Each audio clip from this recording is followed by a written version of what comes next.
afternoon, good evening, could be good morning, depending on where in the world you're coming at us from.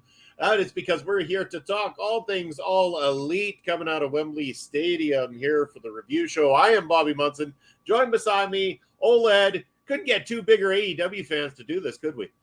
No, we tried. Trust me, we tried to get AEW fans to do this show, but none were available to us, so it falls on us. That's right, but we did have fun watching it. Of course, I want to say that we had a good time in the broadcast that we were doing, or broadcast, just kind of closed circuit, watching amongst ourselves, kind of thing, and chatting amongst ourselves. It was a fun time with our good friend Jim from Jobbed Out Wrestling, right there, who's joining us. I am El Lurco Blanco. I watch from the shadows and laugh when Penta breaks a ladder. Yes, and of course. Watching with Jim was just the greatest thing in the world. It was a blast. And, of course, Parrish was in there with us as well, too. We got our good friend Joshua Joseph coming up in here. What's up, Ole? You know what's up? We just had fun watching All In from AEW. And I will say, overall, and we'll get to this, not a bad card. I mean, all in all, I had a good time today. That's for sure. So. See, I had a good time. I didn't always have a good time with what was on screen, but I had an absolute, Jobbed Out. We have to shout out Jim from Jobbed Out Wrestling. Just definitely go check out his channel. He has a roaming live stream all the time of all his content. He covers all kinds of wacky things that you might not know or things like that. Before I even knew who he was, I was watching his content without knowing him. And not even knowing he was in our group. And I was enjoying his content. It is so good. Please go give him a follow on YouTube. He makes incredible content. And just the jokes we can't talk about on stream that were made in this chat between the three of us, four of us sometimes. It was an absolute ball. I couldn't have had more fun watching AEW if I tried. It's friend chat, and it's good time as well, too. And again, like we say, always make friends and network up in here.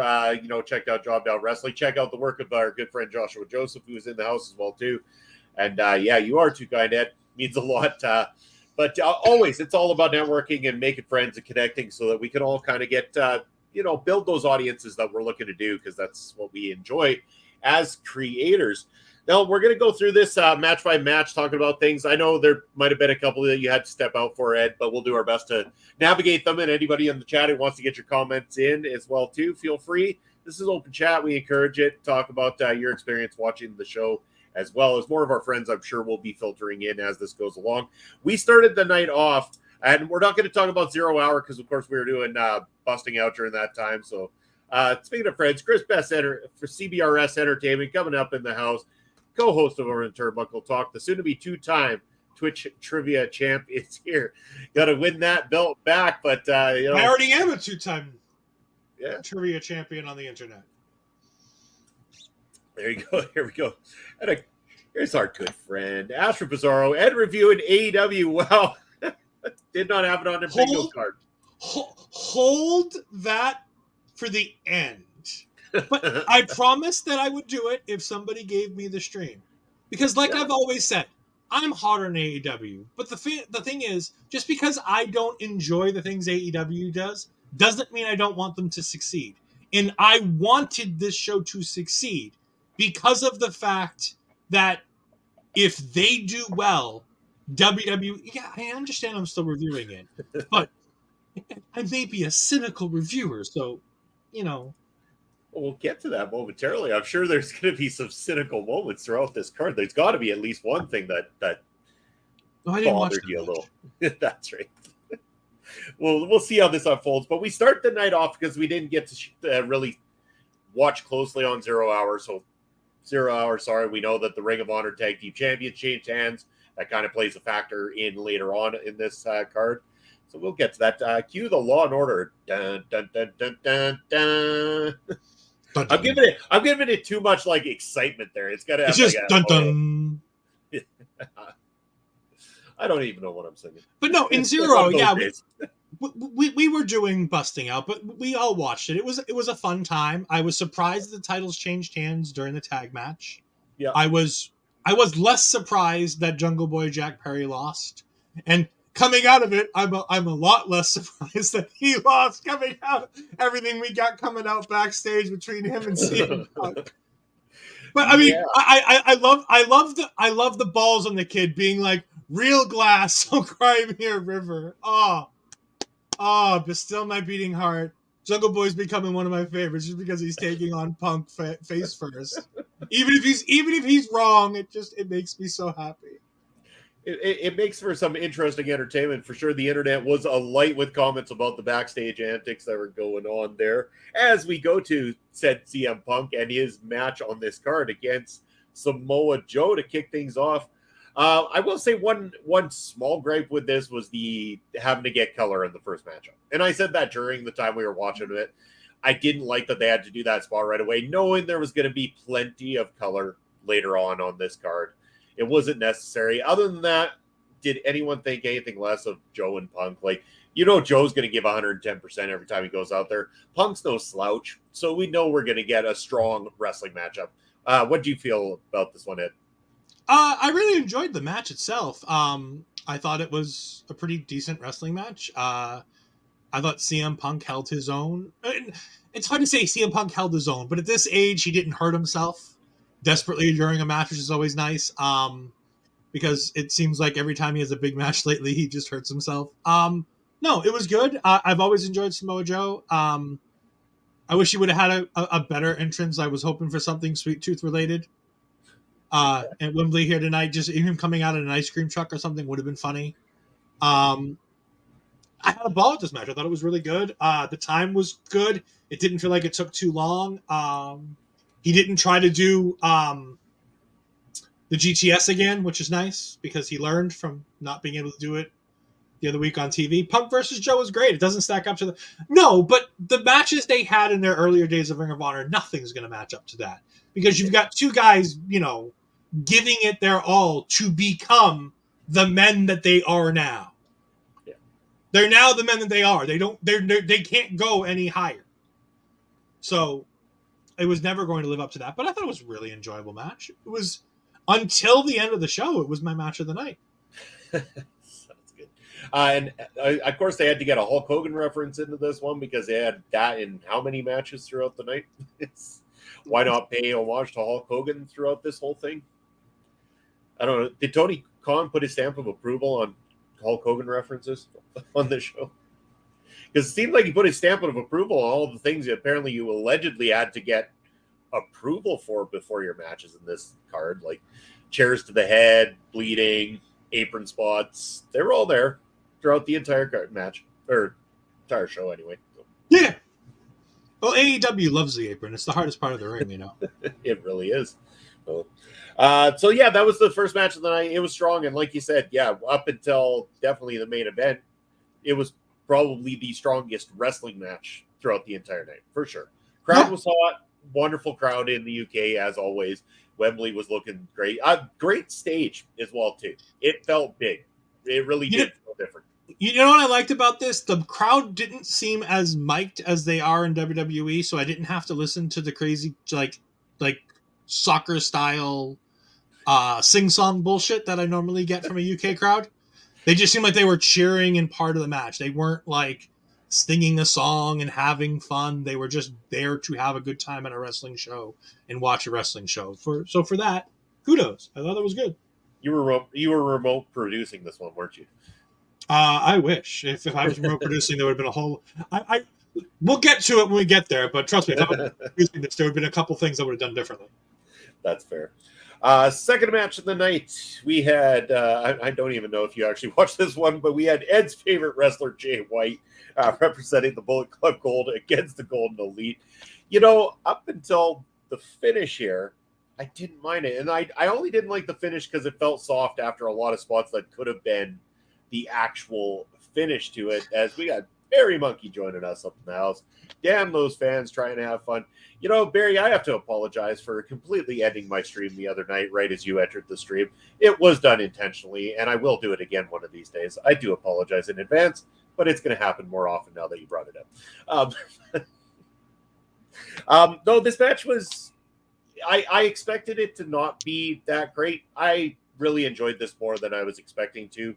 I do like some of the people in this match quite a bit. As I don't mind Jay White. I think Juice Robinson, and we're having this conversation during the chat, I think Juice Robinson actually could be good in singles competition. I think he stands out like a sore thumb, especially with that hair. I mean, I'd like to see more Juice Robinson one-on-one stuff. You're muted, Ed. Probably a good thing. No, I like Juice. I think Juice is great. I didn't really see. Oh, yeah, there we go. Bobby ending streams prematurely. Never heard of that happen before. No. 54 and a half today was great. But no, I really enjoyed hearing about this match. I'm glad I didn't have to watch it. I never like watching a Jay White match. But no, it was from all accounts, it was a good match. I like a lot of the people in this match. I'm a very big fan of the work that I've seen of the matches because I pick and choose what I watch from AEW a lot of times. Yeah. So I see a lot of full matches, but I don't often see entire shows. And the one guy I try to pick and point out a lot of the times is Takeshka. Konesuke Takeshka, I think is how it's. I try. I like him. He's fun. Talk soup. That's how he got on his Twitter. He's a great dude. I seem to really like him. I like his alliance with Don Callis. What was Juice Robinson's name in WWE was it was the Greenpeace kind of guy. He wanted. I remember the gimmick. But Astrid, help me out. I know you know this. Yeah. Somebody in the chat. No, crap. Hold on, I'm looking it up. Okay, go for the lookup. But I didn't see the match, so it is what it is. CJ Parker. There we go. Yeah, we got both Astrid and Jobbed Out. Jim helping us out here. Yeah. Yeah, CJ Parker. Oh, yeah, Baywatch. I should have remembered that. or Barry's offer of Jobby the Jobber. So here's the thing. He wasn't a jobber the whole time. He was only a jobber once they made it to the network. But there was a time where they were pushing Juice Robinson. A brief time. And then he met Kevin Owens, and that was the beginning of the end. That's all it took was just one meeting with Kevin Owens, and you're done. Well, you've got to understand. He was trying to do a peace gimmick in the middle of the same time we have Bo Leave going on. Yeah. And it was hard to have the warring, basically the same gimmick in two different versions going on. But again, Juice Robinson is great, neither here nor there. His best work has always been in his work in NJPW. And he's fantastic. If you haven't seen it, check out his work with Dalton Castle. His work with Dalton Castle when the ROH New Japan stuff is fantastic. Yeah, the signs were something to behold. If you haven't seen them, go check them out. There are some good ones. But yeah, there's not a whole lot to say about this match. It did its job. It was fine. The ending wasn't great. But then again, AEW is known for not being able to end the match the proper way anyway. So story of their life, it seems like. It just should have ended a little tighter is all it is. And that's all it really came down to. Aside from that, the win, great. Takeshka went over big. And that's good for him. I like the idea of pushing him going forward. Are we building to, before we move on, are we building to Takeshka versus Omega at All Out? That has to be the match at All Out, right? For sure. Omega versus Takeshka? You've got this week to build for all of next week's pay-per-view, so I'd imagine that's the setup for it right there. But go for it. Because I think this is the moment where Takeshka finally loses to Omega. And I think this is where you put... And I don't want to say, because Kenny's done a really good job of losing quite often to Takeshka. He hasn't looked great through Takeshka the whole time. So I appreciate the fact that now you can have Omega get that big win and move on from this. And Takeshka's still gotten so much. And yeah, due to the Don Callis connection, Takeshka will still continue to be a big name in this business. And you can keep moving him forward towards that TNT title while you put Kenny back in that world title contention at some point. Yeah. Well, because, you got to have big match guys to go up against the champion and everything. And Takeshka's not there yet. So I think it's perfectly fine that you have somebody like him lose to an Omega. But Omega's done everything he needs to do to make him feel like a big deal. Yep. I agree. 100%. Speaking of big deals, we've got the tag titles up next. We got the Young Bucks versus FTR. One team that is a big deal, and the other that thinks they are. I'm sorry in advance. I'm not a Young Bucks fan. I'm not going to pretend to be. Just not interested. But I will say, from this perspective, this was as good as a Young Bucks match will ever be for me. On the other perspective, it was as weak as an FTR match will ever be for me. So. I had a lot of fun with this match. Most of it was our commentary in the room, which again, we've agreed that what happens in the stream room stays in the stream room. But there was a lot of fun being had in this match. There was a lot of jokes being told. That being said, while it was a bit indie overbooked, I really but that's the epitome of the Young Bucks style. And at the end of the day, I'm okay with that because this crowd came to see something like that. All Elite Wrestling is built on the kind of stuff like that. I think that everybody put their best foot forward. I think there were some really cool spots in here. I didn't hate all the false finishes. I know you disliked them a lot more than I did. The match could have gone about 5-6 minutes shorter, and I think we both would have been happy. Yeah. That being said, I had a good time during this match. I enjoyed it, and surprisingly, the right team came out on top. Yeah.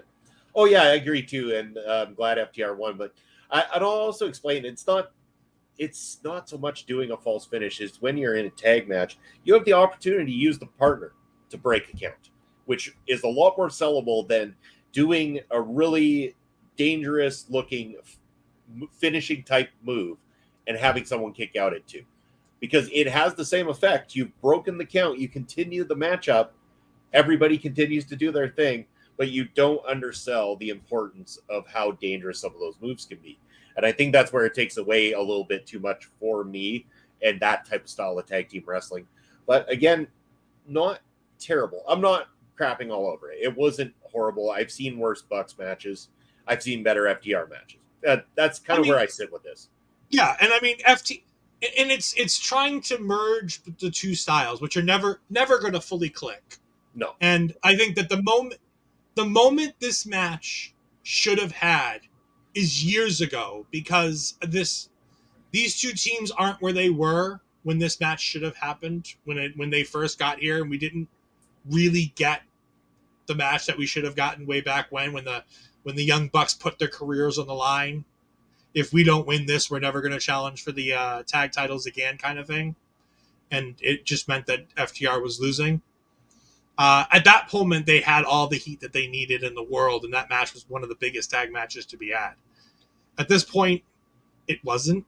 And at the end of the day, people wanted to see this as a 6-man tag with the other two guys, thrown in, and AEW is apparently going to do everything they can not to give us that match. So, was it? But like I said, I enjoyed this match. I thought it was relatively good. It was in my top 5 matches of the night, which was impressive, considering, it wasn't. It should never work, and it doesn't really work. The Young Bucks and the FTR, their styles just don't work, so they should never match properly. But it's close enough. It's as good as we're gonna get, and you know what? Take it and leave it, and just run. Right. They had a quality match. There we go. So we'll leave it right there as it goes.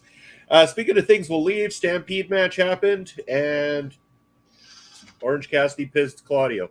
And I said the whole time, I'm like, are they really going to give the victory by a pinfall to the guy with his hands in his pockets over a guy we used to say was going to be a WWE champion? And then it happened.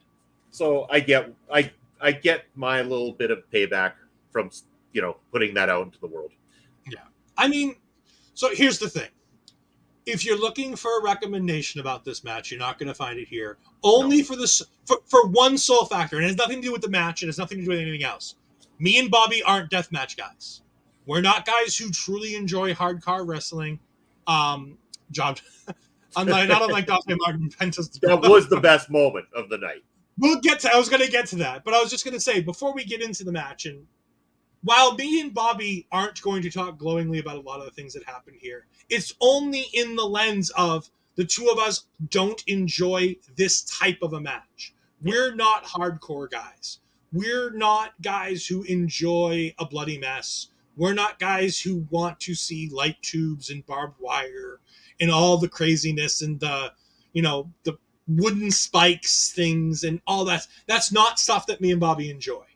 So for those who want to like this style of a match, I'm sure this match was great. For the two of us who don't enjoy this style of match, it was a long time where we had to watch a match that we were making fun of, for the sole factor is that it's just not our style. Yeah. And I don't but it's what I don't want people thinking that just because we're crapping on the match, we crap on the match solely because of the fact that we don't like deathmatch wrestling in and of itself. And a lot of the things they did here worked. Having Sue come in, the funniest spot in the world that shouldn't be funny when Penta's ladder breaks and both of them fall off the top of the ladder. And then Alex Abrahantes has to hold the ladder together so that they can do the spot to wipe out Penta from the match. Yeah. We see Job Doubt's comment. Thank you. We appreciate it. That's CBRS Entertainment, our friend Chris Best. I'm not one for hardcore matches. However, I did have fun with this match. I guess I just wanted some plunder in that moment. And look, I'm glad for plunder. I think plunder's great. You had blood in the first match on the main card. You had lots of blood here, and then you have a House of Black rules match later on in the night. There was too much. Oh, and a casket match. Yeah. Like, you just. While they're all. Coffin match. Casket might have already been taken. I'm sorry. That's not a coffin. That's a casket. A coffin is shaped different. Anyways. I had fun with a lot of the spots here. I thought there were a lot of fun spots. Like I said, I love the fact they brought Sue back in. I love the fact that Jon Moxley kisses Sue on the mouth in her car, and it spurs the best friends to beat him up. I loved Orange Cassidy wrapping his hand backwards in duct tape and then breaking a glass bottle to get sugar glass on his hand to go ahead and punch somebody in the face. Those are great, fun spots. What I don't like is making Claudio Castagnoli by the way, forgetting this, your Ring of Honor World Heavyweight Champion look like a fool and get pinned by your All-Atlantic Champion who's been so beaten up that he shouldn't be able to walk, let alone pin one of the best wrestlers in the world. And he also doesn't have hands to use, so, because they're stuffed in his pocket. Barry Monkey jumping in. If I know British people, 600 people in this crowd, we'll put in a compensation claim for whiplash and ladder breaking. Oh, that's a good one. But no, I mean, honestly, this is probably one of the better Stadium Stampede matches. I just don't like matches where the action's going on in 4 different places and I don't get to see everything that's going on. It's just, it's overstuffed. It's just not my cup of tea, and I'm glad that you said that at the beginning for everybody, because there's stuff like this that interests other people, and that's their niche. And they love it. And I'm not knocking them for loving it. If that's what they love, that's your thing. But go for it. And I just want people to understand that, we're not here to, I'm not an AEW fan. I'll wholeheartedly admit that. But I give AEW the benefit of the doubt when there's things I like and there's things I don't like. And I just wanted to make sure that people knew, coming from us, that while you prefer MLW and old school wrestling, and I prefer WWE, that we're giving this the fair shake. But this match in particular was a down match for us because of the match stipulation, and solely because of the match stipulation. Oh, and Orange Cassidy for you, but that's a different story. Yeah. Hello in the Hot Seat Podcast, Daphne. Thank you for joining us. We greatly appreciate it. Thank you so much for stopping by, and what a show this afternoon. Yeah, I mean, I got to say, I absolutely love international shows because they're on nice and early. I feel great. We're going to be wrapped up here in a little bit, and all's well with the world. Still got my evening left to go. Chris Best, they're taking forever to get to this press conference. Oh, we're going to even be wrapped up here before the press conference starts. There we go. That's a shame. I was hoping be on air during the press conference and get all the goodies. Yeah, we'll get all the tidbits right as we're coming to an end here. But moving on from the Stadium Stampede match, we had the Women's World Championship match, and unlike your prediction, it did not go on at any specific time there, Ed, despite your thoughts earlier on in the night. But the four-way matchup, Kushida defending against Saraya, Toni Storm, and Britt Baker. And, of course, Saraya getting the nice big entrance, the hometown entrance, the family coming out to join her and everything like that. I mean, I think we could all say that this one had Saraya written all over it from the get-go. Yeah, I mean, it's as soon as they brought out all of her family, I was like, either she's being pinned or she's winning the match. It's one of the two. Yeah. Not long till proper wrestling starts. Oh, Barry, is Emergence tonight? I thought that was tomorrow. Apparently it must be tonight. Yeah, must be. Oh, no, I keep forgetting it's Sunday. It's not Saturday. It's not next weekend. It is Sunday. So yeah, no. I really like this match. I thought that they did a really good job. Me too. The page, the Saraya versus Toni Storm stuff started a lot earlier in the match than I thought it would have. Barry Monkey. I only saw 2 matches. Sadly, I was unlucky enough for this to be one of them. Oh, they did a very good job in this match. Let's put this. They'll do better in this match than any match Trinity is going to have in the foreseeable future. That being said, moving on,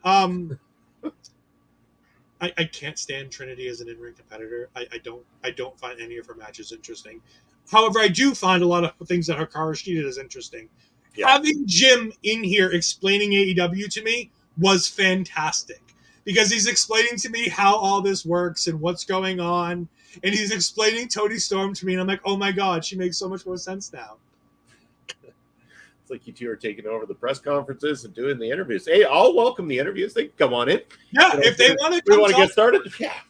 OLE presents. We can ask questions. They were cheering for us a whole lot out there. That's right. Yeah, I heard it. They were chanting "Ole" all night. No, I really enjoyed this. I thought it was really good. I like the idea of having Ruby come out at one point and then having her get punched by Toni Storm by accident. I love the idea of Saraya's mom getting punched in the face. There was a lot of cute stuff that brought the Toni Storm and Saraya stuff into focus without being stupid. Like, it didn't feel stupid. It felt really good and interesting. I really enjoyed this match. Jobbed out. I'm concerned about the Outcast infighting. If Ruby Solo goes solo again, she could end up bumping her pregnant Tay Mello all over again. Oh no! No, not bumping Tay.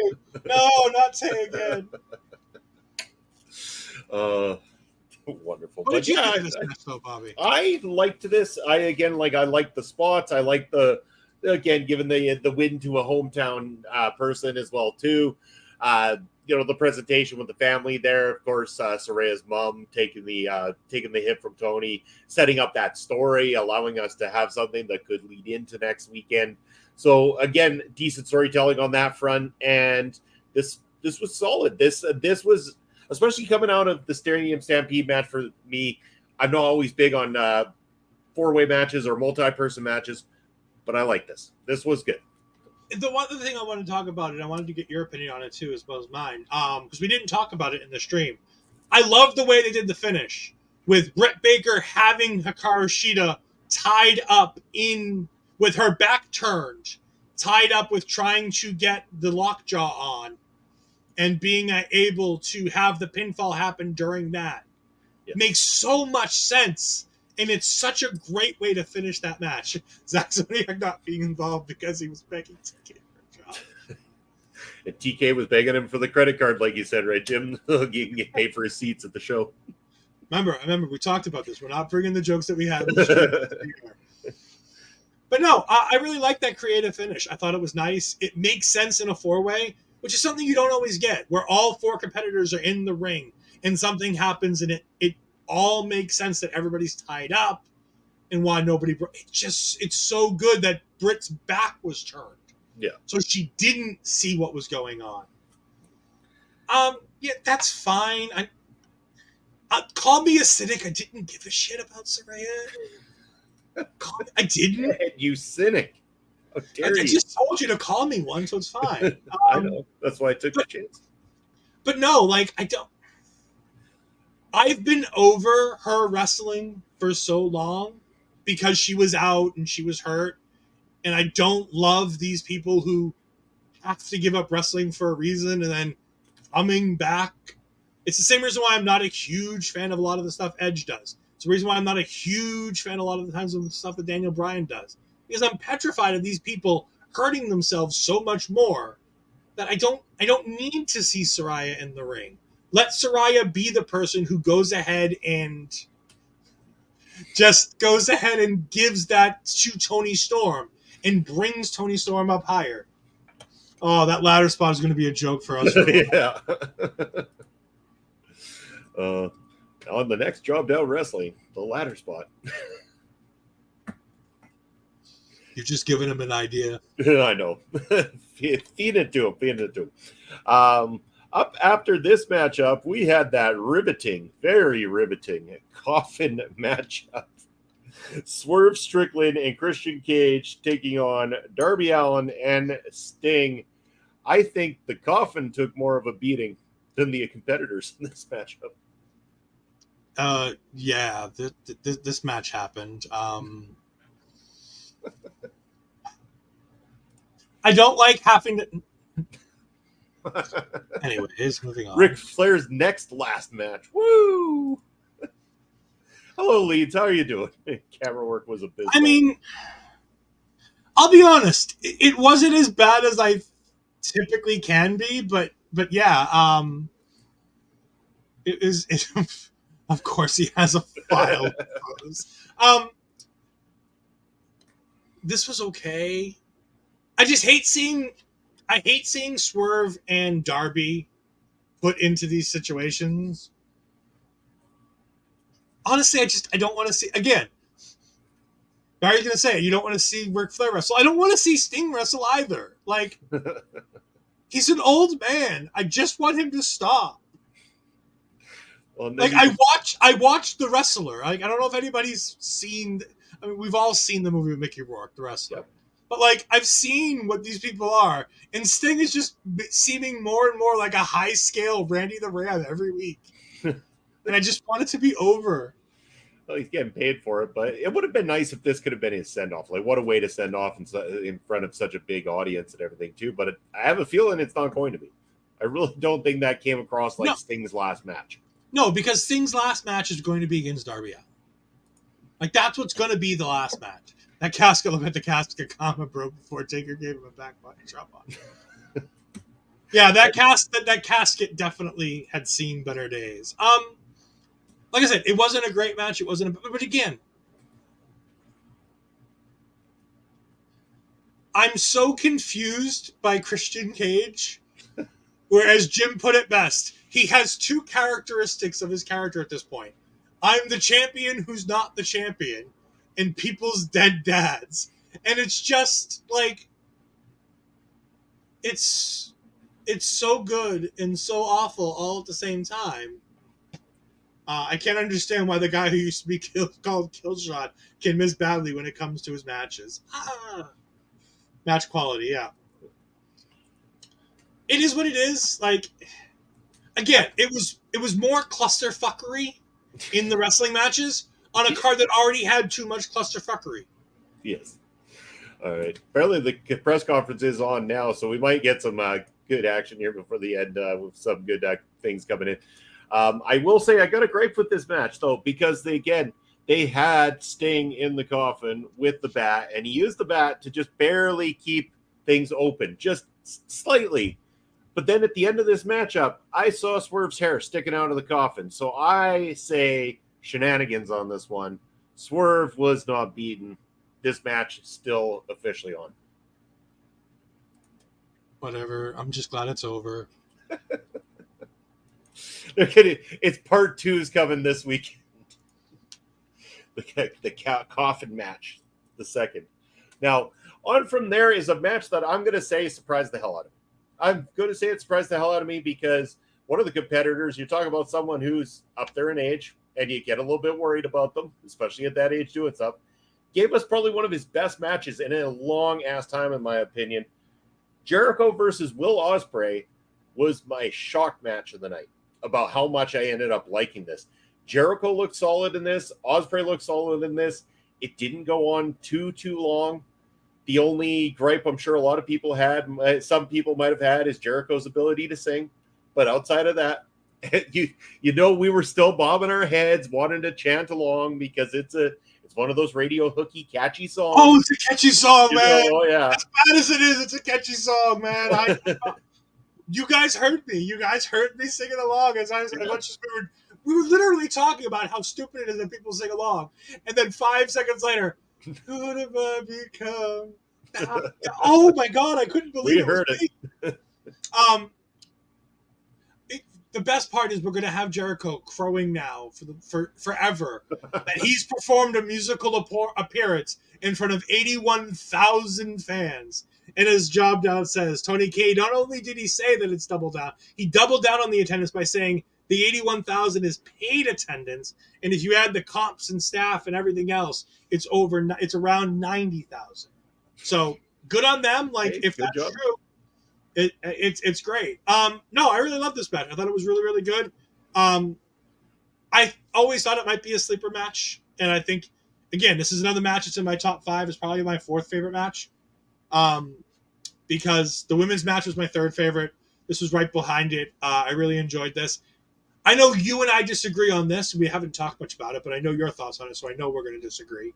I liked the idea of the multiple finishes from Ospreay to put Jericho down. I liked the idea that it took 4 Stormbreakers, and the Stormbreaker, the kick out, the hidden blade, and then the Stormbreaker again. I like that it's that sequence that puts Jericho away for Ospreay. I thought that Jericho held his own in this match a lot more than I thought he would. I thought he did a really, really good job in this. I was thoroughly impressed, and I give it up to both of them. And hey, good on them. AEW put over at least one member of the United Empire this weekend. They sure did. Jimmy saying MJF just shat on Hulk Hogan at the scrum. I love that boy. I'm sure you're not the only one who thinks that when MJF takes digs at Hulk Hogan. Everybody loves taking digs at Hulk Hogan. Oh, of course. It's like shooting fish in a barrel now. But yeah, no, this was a really strong match. And if Jericho could go out and do something like this as a last match of his career, God, would we remember what a career. Because this was solid. This was what I remember from one-on-one Chris Jericho competition that I always enjoyed about Chris Jericho. And I love how there's this little sneaking underlying tone that we're not talking about just yet. We didn't hear commentary a lot because we were having a lot of fun between the 3 of us during this show. Sometimes 4 of us again, just still watching was popping in and out. But between the 3 of us, we were having a lot of fun.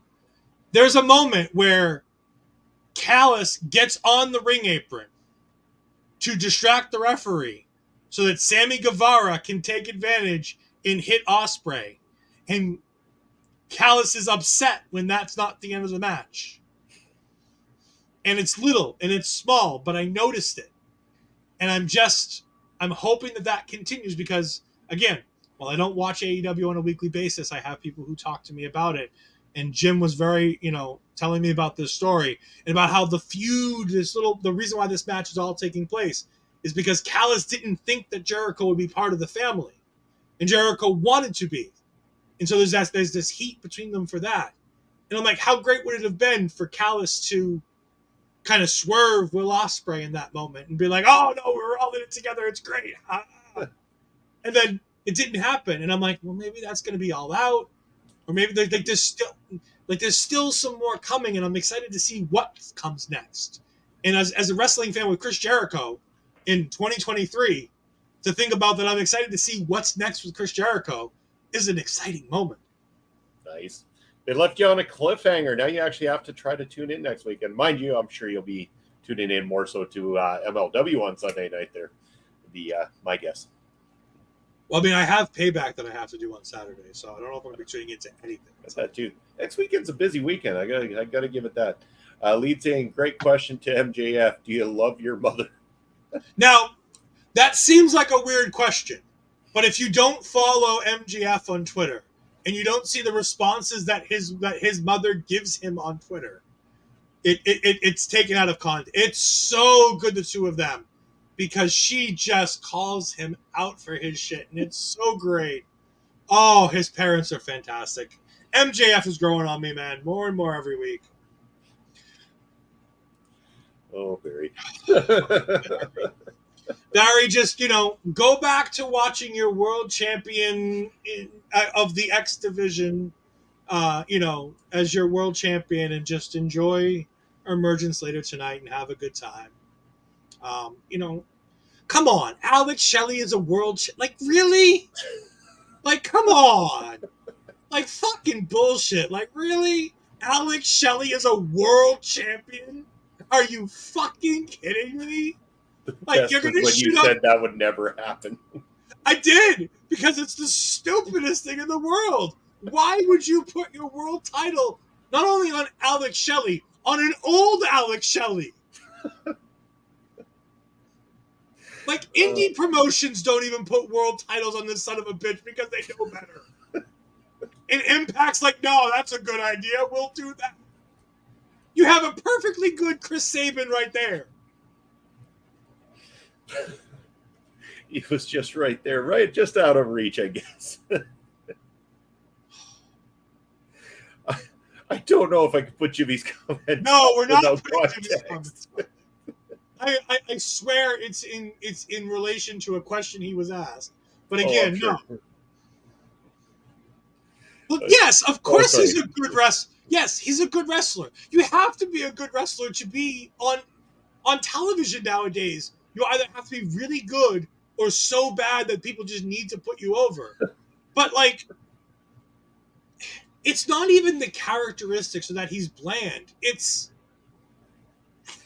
so unbelievable that somebody like Alex Shelley, and by the way, we should be talking about Wembley and AEW right now. But the fact that Alex Shelley is a world champion is just disappointing. Because you have so many people in that company, like Chris Bay. Chris Bay is a guy who I would love to see with that world championship. Budget Matt Taven, I would love to see with that world championship. If you don't know who that is, that's Austin Aries. Not Austin Aries. Ace Austin. Get it right. Hell, give the title to Austin Aries. At least he's entertaining and I can yell at him on Twitter. Alex Shelley, I don't even care about. That's the problem. But again, we're not talking about Emergence. Maybe if we do an Emergence post show, we can talk about more Alex Shelley there. Can we talk about the greatness that was Chris Jericho and Will Ospreay tonight? And by the way, having Elevate. God, Elevate's such a good theme song. Like, I know people shit on it, but Elevate's a really good theme song, and I really enjoy it. So I was glad to hear it tonight. Me too. I think we're on the same wavelength here. We both really like this matchup. Yeah. Curious to know what you thought of. I mean, we had some good laughs on the next matchup, the Trios Tag Title matchup. I think we had more laughs with what the commentary was saying than what they got with the initial rap coming out to the ring, because Yam Bags was used on more than one occasion in commentary throughout this entire matchup. We had a field day laughing about it. Other than that, this matchup is kind of what I thought it would be. It really kind of felt like filler more than anything. It was okay, but nothing about it really stood out as amazing. So there's some things I want to talk about with this match going forward. First, the entrance for House of Black, wearing all white, having the masks, and then Buddy, or what is his AEW name? Oh man, Chad. What is? He's Buddy Murphy, but what's his actual name that he uses on the Indies? Buddy Matthews or something, isn't it? Oh, it's still Buddy. Okay, it's still Buddy. That's great. But no, like him having that lantern, such a great tribute, so nice. Yeah. Especially because their gimmick is lights down. Okay, so it is Buddy Matthews. Okay, I know it's not Murphy, but for some reason I thought he changed the Buddy to something else too, which I thought was weird. But having that lantern, having him had so much run-ins with the Wyatt families in NXT, on the main roster, things like that. His previous connections with Alexa Bliss, whose connections with, that whole friendship triangle there. There's so much good there. So seeing that tribute was really nice. Malachi Black, obviously, having had a lot of time with Bray. So there was that nice tribute there. This match was real. I enjoyed this match. It was filler. It was a TV main event, and it was a great TV main event. I didn't think it needed to be on this card, but because so many things were short the rest of the night, I don't feel like it made the card too much longer. And at the end of the day, the right team won. Oh, for sure. And again, I think they wanted the belts on the line more than anything. I really do think that this would have been an opportunity for another women's match as opposed to another trios match. Yeah, I could have gotten with having the TBS title on the line here, and having Statlander versus Mercedes Martinez. I think would have been my preferred match here. Yeah. If I were to pick one, that would have been the preferred match because I know they're feuding because I watched Collision a couple weeks ago. But no, I think that would have been a fun match to have here. But I'm not disappointed with the match that we got. I think the Acclaimed are. I think Bowens is a star. I'm not sold on Caster. I've never been sold on Caster. I don't love Caster. Bloody Matthews would fit with him being Australian. That's great. There we go. But no, I really enjoyed this match. I didn't think there was any real bad moments in this. There were some fun moments in this. The hardcore aspect of this was different than every other match with the hardcore aspect. And the House of Black are just such a great unit that it made up for the fact that we have a 50-plus-year-old badass, double D badass Billy Gunn in the ring doing this. Julia Hart played her role to perfection. Aubrey Edwards inserted herself way more than she needed to because, of course, she did. But overall, I really enjoyed this. I thought it was a nice little prelude to the main event. It was a bit of a dip, but it wasn't a huge dip. Yeah. And it did its job in the time that it needed to. Yeah, like you say, it felt unnecessary for the card. Nothing wrong or offensive about it, kind of thing. Like, the only match that really kind of really just doesn't cut it for me was obviously that Stadium Stampede. Everything else, it was either not bad to really good. Like, there was the good outweighed the bad throughout this entire card for sure. And again, like you said, had this been the main event on a Dynamite or a Rampage or a Collision or something like that, I could get on board with it for sure. It just kind of felt with this particular card, kind of felt like it was just there to break up before we go to the main event. Okay. Yep. It did exactly what it needed to do. I was thoroughly entertained. I was sports entertained during this match. Fair enough. I was thoroughly entertained by a lot of other things, and mostly the use of the word yam bag. But again, what happens in the stream stays in the stream because we're certainly not talking about that on Ole. Oh, I mean, come on! Like, we're not talking. I'm just talking about commentary being all over the yam bag comment. But remember, it's not the fact that they're using the word yam bag. It was everything else around it. And again, we're not going into it on the air. I'm just saying we were laughing way too much about yam bag solely because of context and not because of anything else. Because Taz has been saying yam bag for 30 years. Oh, for sure, he has been, but. It was just a continuation all throughout this matchup. It just got on and on with commentary the entire time and never came to an end. But yeah, I mean, overall, I thought the nicest touch was that the House of Black did the spot where they pull back the belts at the end and hand them over, kind of thing. It was a nice touch to the whole thing. Billy Gunn, seeing him come out of retirement after 3 weeks of retirement was fantastic. You know what? Terry Funk would have been proud. Yeah. Well, yeah. Because you know what? People might say it's too soon, Terry Funk. Honestly, we've been making fun of the fact that Terry Funk has had 6 million retirement matches for 20 years. We can continue making fun of wrestlers coming out of retirement and calling them Terry Funk, even if he's no longer with us. Yeah. Honestly, has anybody had more retirement matches than him? I mean, even Ric Flair hasn't had as many retirement matches as Terry Funk did. Not yet. Well, no, I know. Terry Funk's numbers set now, so we can't get any more. Yeah. But I'm just saying, you and Papa Smokes are the old school guys. Like, Terry Funk has been for decades. Oh yeah, been retiring and then coming back. Yeah. So, it's not out of school to make that kind of a statement in response to something like. I love Terry Funk, but man, that man does. That man could not sit at home and do nothing. No, he can't. And again, God rest his soul. Yeah. Well, and it's a just proof that like a lot of these older wrestlers that continue to come back or continue to wrestle, it's an addiction. That's what they know. It's what they love. It's hard to let it go.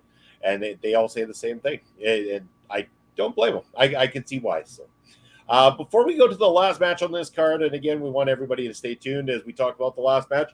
I'm just going to go to the calendar again. You saw it earlier today. I want to show it to you one more time. We got a very busy card ahead of us at our local establishment. And here's what we got coming up this week for you.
Like I said, a very busy week coming up here at our local establishment with so many events next weekend, including WWE's Payback, MLW's Fury Road, and AEW's All Out. So you're going to see many of the contributors here at our local establishment across very many different shows there. But coming down to the main event of the evening here, Ed, we've got the World Championship matchup, the Triple B, and MJF defending against his best friend in the world and Ring of Honor tag team partner, as they are now the champions, Adam Cole, baby.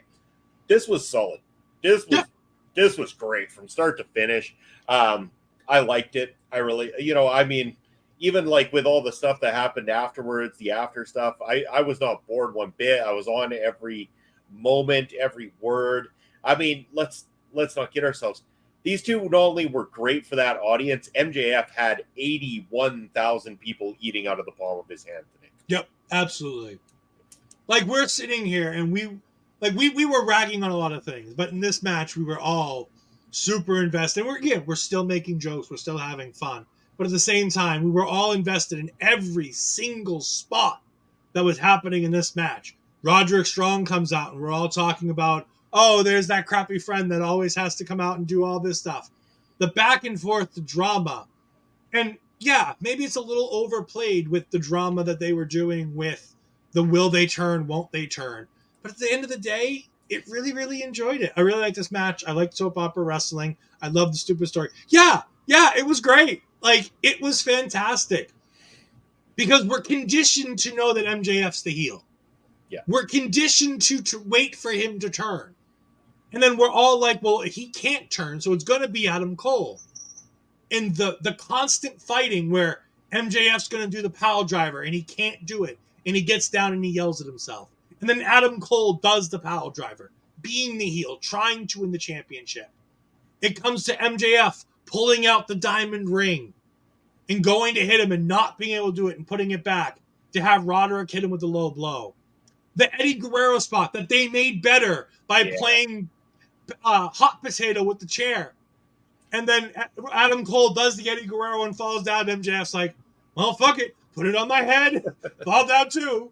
Like, it's just such good shit.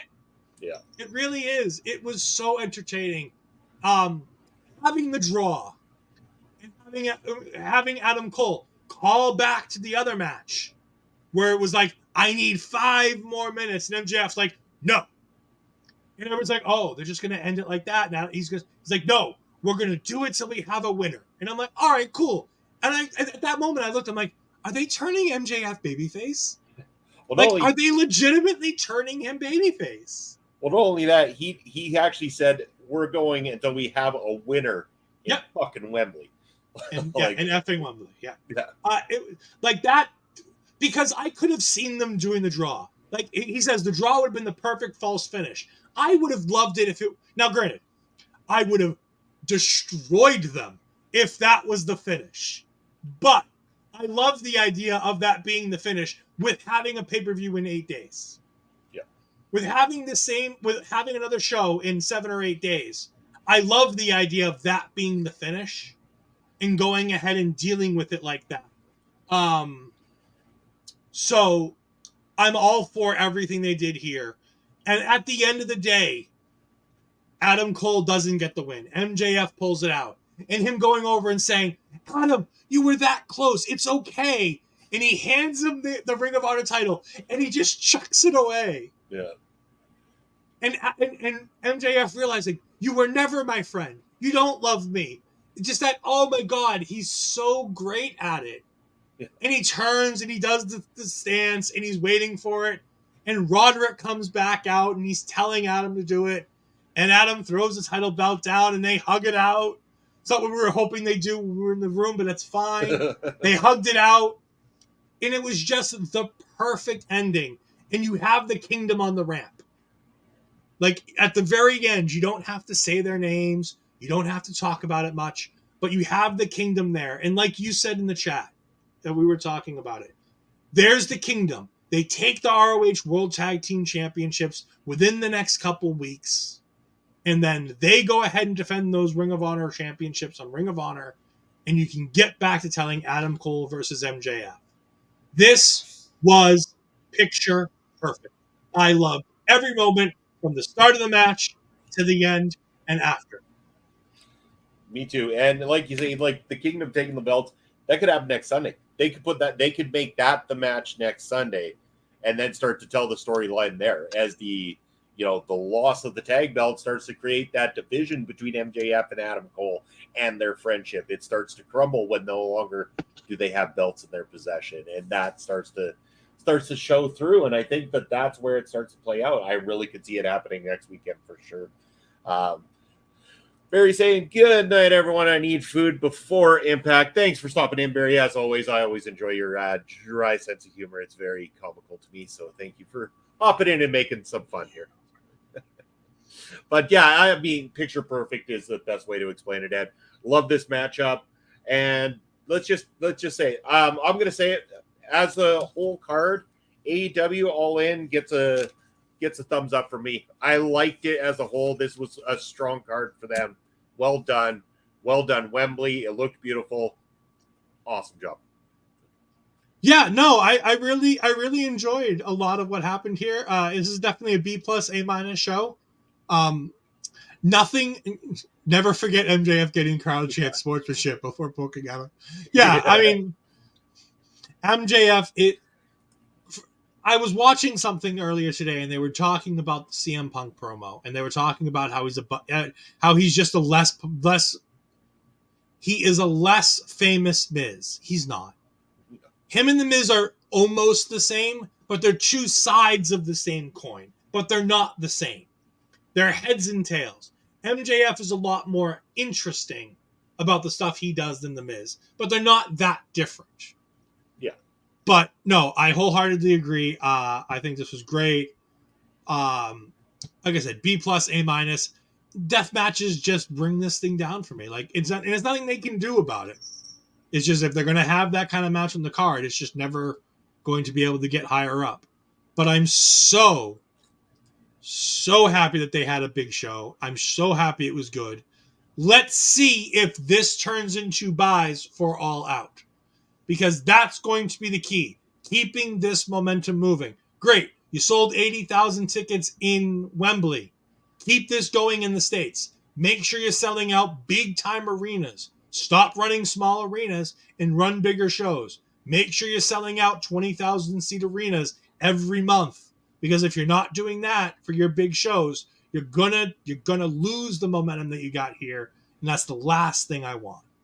Kudos to AEW. Good show.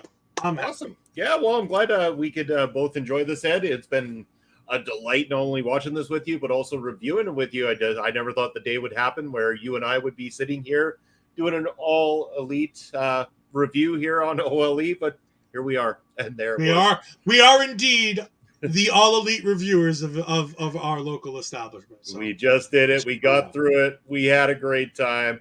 And now I'm going to put your ticker up there so you can let the good people know where they can find you. You can find me on Twitter on the X at EdFries12584. I don't really have any other socials that I promote on the side, so go ahead and do that. You can also find me on my gaming content, EdFries2002, on the Twitch. I will be going ahead and doing some more gaming content in the near future. It's been busy and things have been going on here, but I will be getting to some more gaming content going forward in the near future. But Bobby, where can the good people find you this upcoming week? I'm going to put my ticker up there as we are getting ready to raid on over to our former place that we used to hang out there. That is Love Wrestling. That's where you're going to be taken to on the Twitch side. On the YouTube side, you will be with us just a little bit longer here. But down below, that's my ticker. That's where you can find me. Of course, I got Ring Respect Radio coming up on Thursday night with Papa Smokes. And again, back with Chris Parrish next Sunday with Busting Out. I'll also be having the tailgate watch party with Papa Smokes from MLW Fury Road, and all the friends are going to stop by and enjoy it.